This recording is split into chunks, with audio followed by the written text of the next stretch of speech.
Hey y'all, Jeff here with Jeff's Cars and Garage, and I'm back here at the garage, and my 280 SEL's back in its spot. And as you see, if you went back a couple of videos and I talked a little bit about my projects, I don't know if you can see it. I'm going to flip the camera just a little bit over here.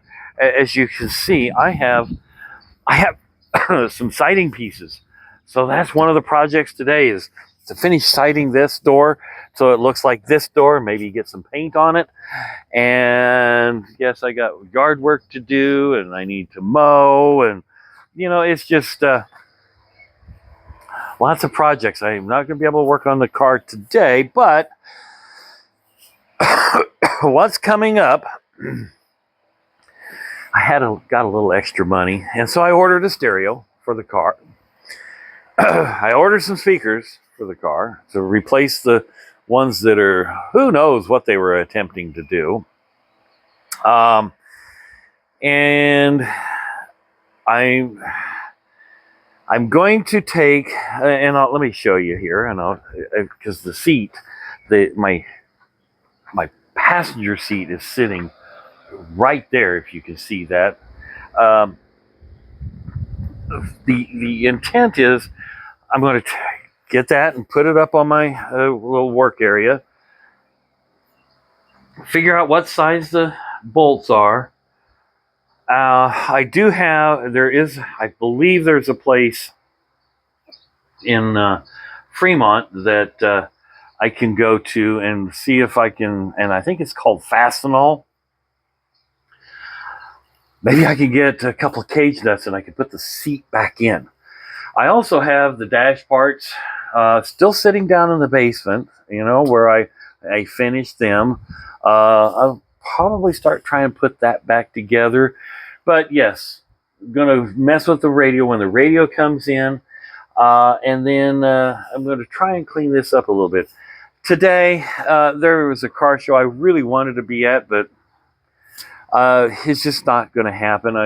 This car can't take to the car show.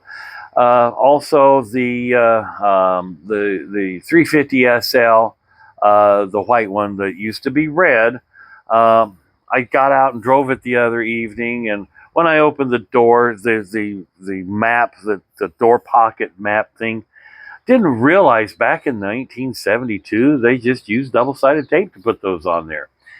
Well, it fell off, and so I'm going to have to get some double-sided tape. I'm going to have to take the door card off and put that back on, and I may come up with a way to where when I put it back on and I have the door card laying on the table, I screw that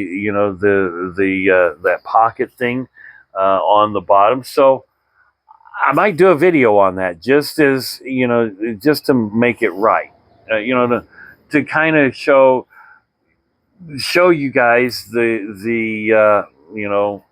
of the things that can happen on an older car. Probably do a video on this. And I was looking at my speaker holes here, and while the speakers that was in here was a 5x7, and that's what I ordered, the hole's not quite 5x7. It looks like it's a 3x5, and there's probably no such thing. So may have to take this deck out and cut the hole nice and neat. I did get new grills that would look a little bit better for it. So there's a lot of work to be done on this. Now, I don't know what I'm going to do with the paint and the clear coat. I may try and sand this trunk is kind of like my 300 SD, where it's somebody clear coated over the top of acrylic enamel paint. Because back in 1972, this was not a base coat clear coat car. It was acrylic enamel. That's what they had back then. There was no such thing, I don't believe, as base coat clear coat. And so, but then to make it shiny, they actually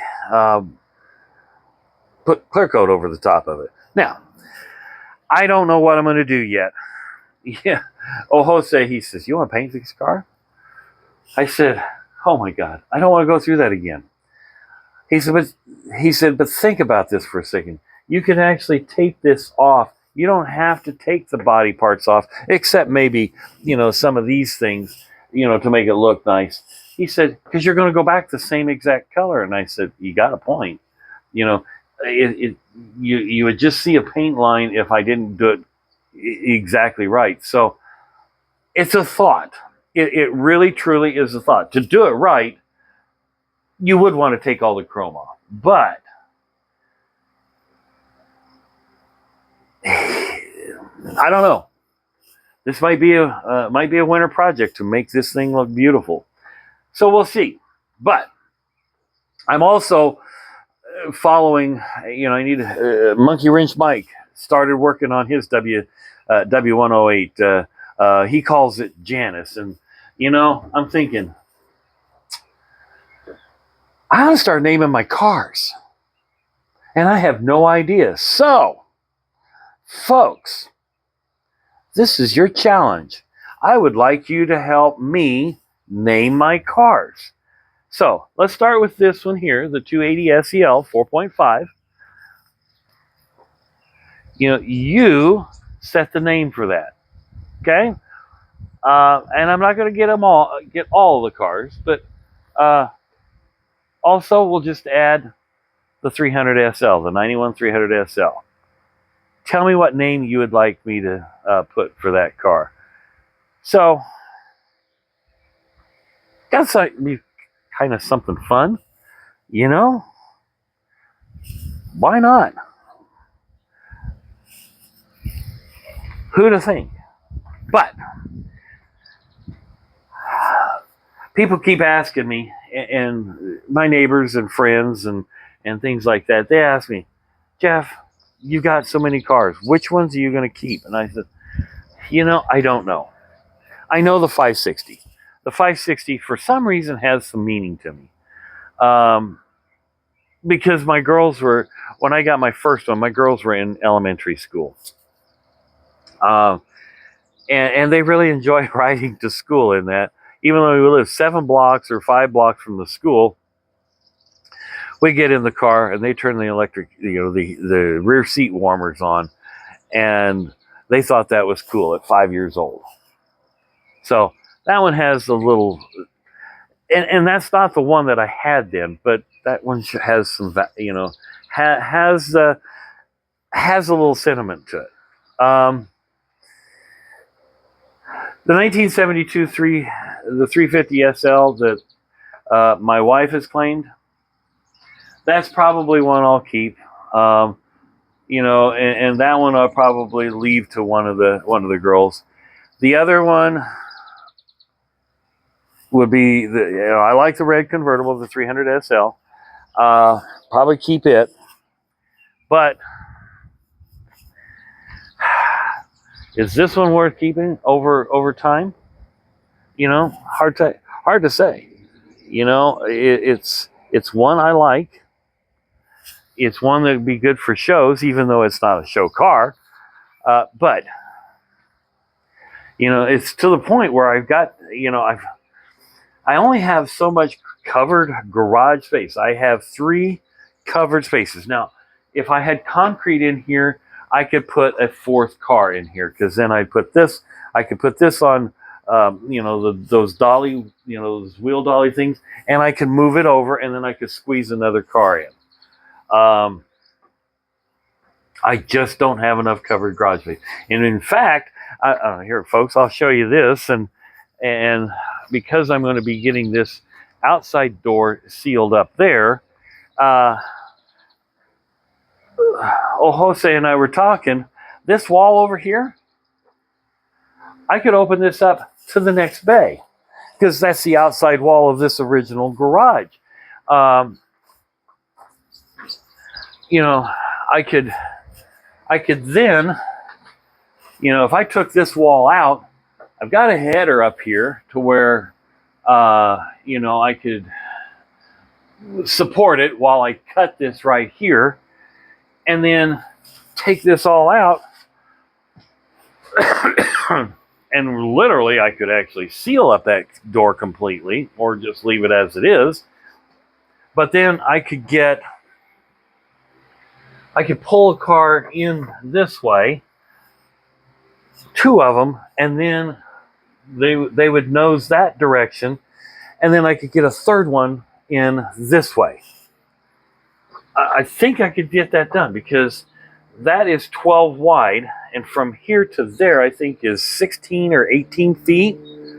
Yeah, it's probably 18 feet, maybe even 20 feet, because I've got 2 foot, and then there's 3 foot, so it's 5, 12. That's 5 and 12. That's 17 feet. So yeah, I'm probably about 17 feet from here to there.